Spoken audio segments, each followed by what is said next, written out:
جیسے کہ اللہ تعالیٰ نے فرمایا کل یا عباد الذین آمنوا اتقوا ربکم للذین احسنوا فی ہذہ الدنیا حسنہ وارض اللہ واسعہ انما یوفی الصابرون اجرہم بغیر حساب۔ آپ کہہ دیں کہ اے میرے بندو جو ایمان لائے ہو اپنے رب سے ڈر جاؤ، ان لوگوں کے لیے جنہوں نے اس دنیا میں نیکی کی بڑی بھلائی ہے اور اللہ کی زمین بڑی وسیع ہے، یقیناً صبر کرنے والوں کو ان کا اجر بغیر حساب کے پورا دیا جائے گا۔ سورہ زمر آیت نمبر 10۔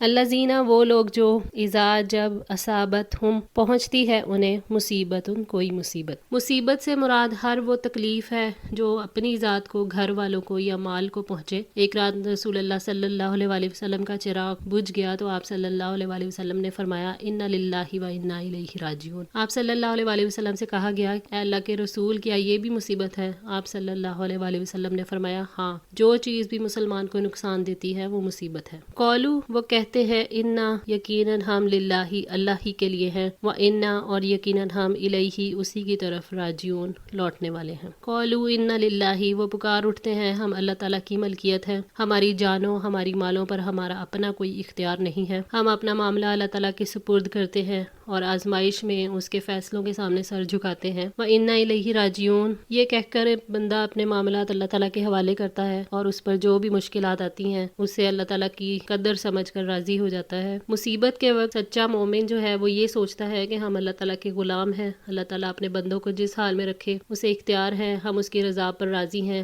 ایک دن ہم نے اس کے پاس لوٹ کر جانا ہے، پھر وہ ہمارے صبر پر بے حساب اجر دے گا۔ سیدنا عبداللہ بن مسعود رضی اللہ تعالیٰ عنہ سے روایت ہے کہ آپ صلی اللہ علیہ وآلہ وسلم نے فرمایا کہ وہ ہم میں سے نہیں جو رخساروں پر تمانچے مارے اور گریبان پھاڑے اور جاہلیت کی دہائی دے۔ صحیح مسلم 70۔ اولئک یہی لوگ ہیں علیہم جن پر صلوات برکتیں ہیں من ربہم ان کے رب کی طرف سے، ورحمت اور رحمت ہے، یہی لوگ ہیں جن پر ان کے رب کی طرف سے برکتیں اور رحمت ہے۔ صبر کرنے والوں کے لیے اللہ تعالیٰ کی طرف سے عظیم رحمت ہے۔ سیدنا ابو سعید رضی اللہ تعالیٰ عنہ اور سیدنا ابو ہریرہ رضی اللہ تعالیٰ عنہ سے روایت ہے کہ نبی پاک صلی اللہ علیہ وآلہ وسلم نے فرمایا مسلمان کو جو بھی تکان، مصیبت، فکر، غم اور تکلیف پہنچتی ہے، یہاں تک کہ کانٹا بھی چبھتا ہے، تو اس کی وجہ سے اللہ تعالیٰ اس کے گناہ معاف فرما دیتا ہے۔ صحیح بخاری 5641۔ سیدنا انس رضی اللہ تعالیٰ عنہ سے روایت ہے کہ نبی پاک صلی اللہ علیہ وآلہ وسلم نے ارشاد فرمایا کہ جب اللہ تعالیٰ اپنے بندے کے ساتھ خیر کا ارادہ فرماتے ہیں تو اس کو دنیا ہی میں سزا دیتے ہیں، اور جب اللہ تعالیٰ کسی بندے کے ساتھ شر کا ارادہ فرماتے ہیں تو اس کے گناہوں کی سزا کو روک کے رکھتے ہیں، یہاں تک کہ اس کو قیامت کے دن پوری سزا دے دیں گے۔ ترمذی۔ اولئک یہی لوگ ہم المہتدون جو ہدایت پانے والے ہیں۔ ہدایت پانے سے مراد جنت اور ثواب کی طرف راستہ پانا ہے۔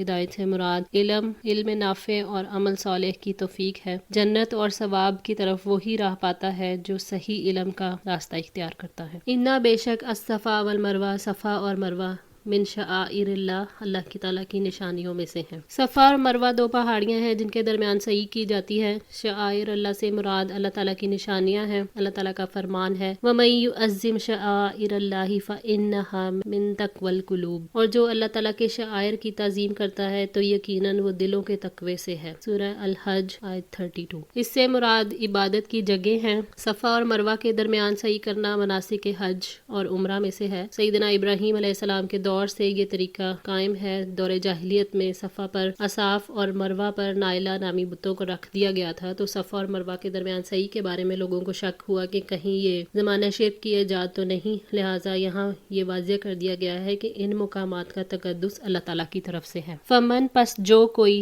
حج البیتہ حج کرے بیت اللہ کا، اوی تمرہ یا عمرہ کرے، فلا جناح تو نہیں کوئی گناہ علیہ اس پر، ان یطوف کہ وہ طواف کرے بہما ان دونوں کا۔ طواف سے مراد صحیح ہے یہاں پہ۔ سیدنا عروہ رضی اللہ تعالیٰ عنہ فرماتے ہیں کہ میں نے عائشہ رضی اللہ تعالیٰ عنہ سے پوچھا کہ اللہ تعالیٰ کے اس ارشاد کے بارے میں آپ کا کیا خیال ہے؟ یقیناً صفا اور مروہ اللہ تعالیٰ کی نشانیوں میں سے ہیں، پھر جو کوئی بیت اللہ کا حج یا عمرہ کرے تو اس پر کوئی گناہ نہیں کہ وہ ان دونوں کا طواف کرے۔ میرا خیال ہے کہ اگر کوئی ان کی صحیح نہ کرے تو اس پر بھی کوئی گناہ نہیں ہونا چاہیے۔ حضرت عائشہ رضی اللہ تعالیٰ عنہ نے فرمایا ہرگز نہیں جیسے کہ تمہارا خیال ہے، اگر مسئلہ یہی ہوتا تو پھر واقعی ان کی صحیح نہ کرنے میں کوئی گناہ نہ تھا۔ لیکن یہ آیت انصار کے بارے میں نازل ہوئی تھی۔ اسلام سے پہلے انصار منات بت کے نام پر احرام باندھتے تھے۔ یہ بت مقام قدید میں رکھا ہوا تھا اور انصار صفا اور مروہ کی صحیح کو اچھا نہیں سمجھتے تھے۔ جب اسلام آیا تو انہوں نے صحیح کے متعلق نبی پاک صلی اللہ علیہ وآلہ وسلم سے پوچھا، اس پر اللہ تعالیٰ نے یہ آیت نازل فرمائی صحیح بخاری 4495۔ عاصم بن سلیمان رضی اللہ تعالیٰ عنہ نے بیان کیا کہ انہوں نے سیدنا انس بن مالک رضی اللہ تعالیٰ عنہ سے صفا اور مروہ کے متعلق پوچھا۔ انہوں نے بتایا کہ اسے ہم جاہلیت کے کاموں میں سے سمجھتے تھے، جب اسلام آیا تو ہم ان کی صحیح سے رک گئے۔ اس پر اللہ تعالیٰ نے یہ آیت نازل کی۔ نبی پاک صلی اللہ علیہ وآلہ وسلم نے فرمایا، اللہ تعالیٰ نے صحیح فرض کر دی ہے، لہٰذا صحیح کرو۔ رسول اللہ صلی اللہ علیہ وآلہ وسلم نے حجۃ الوداع میں فرمایا، مجھ سے مناسک حج سیکھ لو، اور ان میں صحیح بھی داخل ہے۔ اسی طرح حضرت عائشہ رضی اللہ تعالیٰ عنہ نے بھی فرمایا کہ صفا اور مروہ کے درمیان طواف نبی پاک صلی اللہ علیہ وآلہ وسلم کی سنت ہے، اس لیے کسی کے لیے اسے چھوڑ دینا جائز نہیں۔ صحیح بخاری 1643۔ ومن اور جو کوئی تطوع خوشی سے کرے خیرن کوئی نیکی، اور جو کوئی شوق سے کوئی نیکی کرے، یہاں اس سے مراد صحیح ہے۔ جب شوق سے ادا کرتے ہیں تو اللہ تعالیٰ ان کے اس جذبے کی قدر کرتا ہے۔ جو کوئی اللہ تعالیٰ کے لیے اخلاص کے ساتھ کوئی بھلائی کرتا ہے تو یہ اس کے لیے بہتر ہے۔ جو جتنی زیادہ اطاعت کرتا ہے اتنا ہی زیادہ اس کے درجات میں اضافہ ہوتا ہے۔ فَإِنَّا تو بے شک اللہ شاکرٌ قدردان ہے، علیم خوب جاننے والا ہے۔ اگر انسان خوشی سے نیکی کرے تو اللہ تعالیٰ کے علم میں خوشی بھی ہے اور نیکی بھی ہے، اور پھر اللہ تعالیٰ سے بڑھ کر کوئی قدردان نہیں، کیونکہ وہ بھلائیوں پر کثیر اجر عطا فرماتا ہے۔ الشاکر اور شکور اس ہستی کو کہتے ہیں جو بندوں کے تھوڑے سے عمل کو بھی قبول کر لیتی ہے اور اس پر بہت بڑا اجر عطا کرتی ہے۔ جب انسان اللہ تعالیٰ کے کام کو پورا کرتا ہے، اس کی اطاعت کرتا ہے، تو وہ اپنے بندے کی مدد کرتا ہے، اس کے دل کو نور اور ایمان سے بھر دیتا ہے۔ اور اللہ تعالیٰ کی اپنے بندوں کے لیے قدردانی یہ ہے کہ جب وہ اللہ تعالیٰ کے لیے کوئی چیز چھوڑتے ہیں تو اللہ تعالیٰ اس کے عوض انہیں اس سے بہتر چیز عطا کر دیتا ہے۔ اس کے باوجود کہ وہ بندوں کے اعمال کا قدردان ہے، وہ یہ بات بھی خوب جانتا ہے کہ کون اپنی نیت، ایمان اور تقوی کے مطابق ثواب کا مستحق ہے اور کون اس ثواب کا حقدار نہیں ہے۔ وہ بندوں کے اعمال کا علم رکھتا ہے اور وہ ان کے اعمال کو ضائع نہیں کرتا، وہ انہیں ان کی نیتوں کے مطابق جزا دے گا۔ ان الذین بے شک وہ لوگ جو یکتمون چھپاتے ہیں، ما انزلنا جو نازل کیا ہم نے، من البیناتی واضح نشانیوں میں سے، والہدی اور ہدایت میں سے، یقیناً جو لوگ کھلی نشانیوں اور ہدایت میں سے چھپاتے ہیں جس کو ہم نے نازل کیا۔ اس آیت کے بارے میں قتادہ رحمۃ اللہ کا قول ہے کہ اہل کتاب نے اللہ تعالیٰ کے دین اسلام کو اور محمد صلی اللہ علیہ وآلہ وسلم کے بارے میں معلومات کو چھپایا، حالانکہ وہ اپنے کتابوں تورات اور انجیل میں سے لکھا ہوا پاتے تھے۔ من البینات کھلی نشانیوں میں سے، یعنی حق کو ظاہر کرنے والی باتیں۔ اس سے مراد حلال اور حرام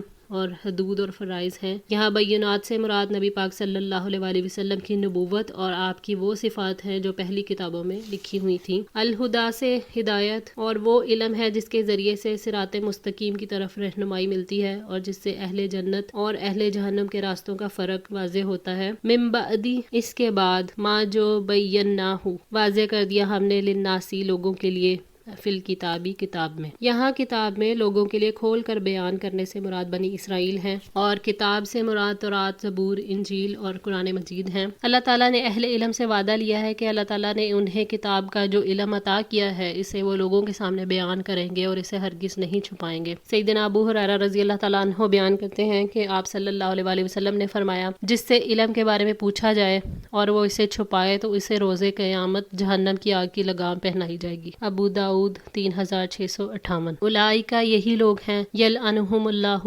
لعنت کرتا ہے ان پر اللہ، ویلعنہم اللاعنون اور لعنت کرتے ہیں ان پر لعنت کرنے والے۔ اولئک یلعنہم اللہ، انہی لوگوں پر اللہ تعالیٰ کی لعنت ہے۔ مطلب یہ کہ علم کے چھپانے والوں پر اللہ تعالیٰ لعنت کرتا ہے، اللہ تعالیٰ انہیں اپنی رحمت سے دور کر دے گا۔ ویلعنہم اللاعنون اور تمام لعنت کرنے والے، یعنی ہر بازبان اور بے زبان سب ان پر لعنت کرتے ہیں، اور قیامت کے دن بھی سب چیزیں ان پر لعنت کریں گی۔ حق کو چھپانے والا اللہ تعالیٰ کی آیات کو چھپانے اور مٹانے کی کوشش کرتا ہے تو اس پر اللہ تعالیٰ فرشتوں اور مخلوقات کی لعنت ہے۔ سیدنا عمر بن عبدالعزیز رحمۃ اللہ نے ابو بکر بن حازم کو لکھا کہ تمہارے پاس رسول اللہ صلی اللہ علیہ وآلہ وسلم کی جتنی بھی حدیثیں ہوں ان پر نظر کرو اور ان کو لکھ لو، کیونکہ مجھے علم دین کے مٹنے اور علماء دین کے ختم ہونے کا اندیشہ ہے، اور آپ صلی اللہ علیہ وآلہ وسلم کے سوا کسی کی حدیث قبول نہ کرو، اور لوگوں کو چاہیے کہ علم پھیلائیں اور ایک جگہ جم کر بیٹھیں تاکہ جاہل بھی جان لے، اور علم چھپانے ہی سے ضائع ہوتا ہے۔ صحیح بخاری۔ اللہ مگر الذین جنہوں نے تابو توبہ کی، و اصلحوا اور اصلاح کی،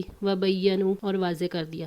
الا الذین تابوا، مگر جن لوگوں نے توبہ کی، جو لوگ ندامت کے ساتھ گناہ چھوڑ کر آئندہ دوبارہ نہ کرنے کا عزم کر کے اللہ تعالیٰ کی طرف لوٹے، یعنی کہ جنہوں نے اپنے کفر سے توبہ کرنے کے بعد اسلام کی طرف رجوع کیا، وَأَصْلَحُوا، اور اصلاح کر لی، مطلب کہ انہوں نے آپس کے معاملات کی اصلاح کی اور اس کی اصلاح کی جو ان کے اور ان کے رب کے درمیان تھا، وَبَيَّنُوا، اور انہوں نے کھول کر بیان کر دیا، انہوں نے اس چیز کو کھول دیا جو اللہ تعالیٰ اور ان کے درمیان تھا، نہ انہوں نے چھپایا اور نہ ہی اس کا انکار کیا۔ فَأُولَئِکَ، تو یہی لوگ ہیں، أَتُوبُ عَلَیہم، جن کی توبہ میں قبول کرتا ہوں۔ جو توبہ لے کر اللہ تعالیٰ کے آگے حاضر ہوتا ہے تو اللہ تعالیٰ اس کی توبہ ضرور قبول کر لیتا ہے۔ وَأَنَا، اور میں ہی التواب، بہت توبہ قبول کرنے والا، الرحیم، نہایت رحم کرنے والا ہوں۔ اللہ تعالیٰ نے پلٹ آنے والوں اور اصلاح کرنے والوں کو کہا کہ اگر پلٹ آؤ گے تو گناہ گار نہیں رہو گے۔ اللہ تعالیٰ گناہ کرنے کے بعد توبہ کر لینے والے کے ساتھ درگزر سے پیش آتا ہے، ان پر اپنے انعامات کی بارش برساتا ہے۔ الرحیم، اور یہ اللہ تعالیٰ کی رحمت کی وجہ سے ممکن ہوا کہ تم اللہ تعالیٰ کی طرف پلٹ آئے، اصلاح کر لی اور کھول کر بیان کرنا شروع کر دیا۔ آج کے لیے اتنا ہی۔ دعا ہے اللہ تعالیٰ ہماری اس کوشش کو قبول فرمائے، ہماری غلطیوں کو، تاہیوں کو معاف فرما کر ہماری اصلاح فرمائے۔ جزاکم اللہ خیر، والسلام علیکم ورحمۃ اللہ وبرکاتہ۔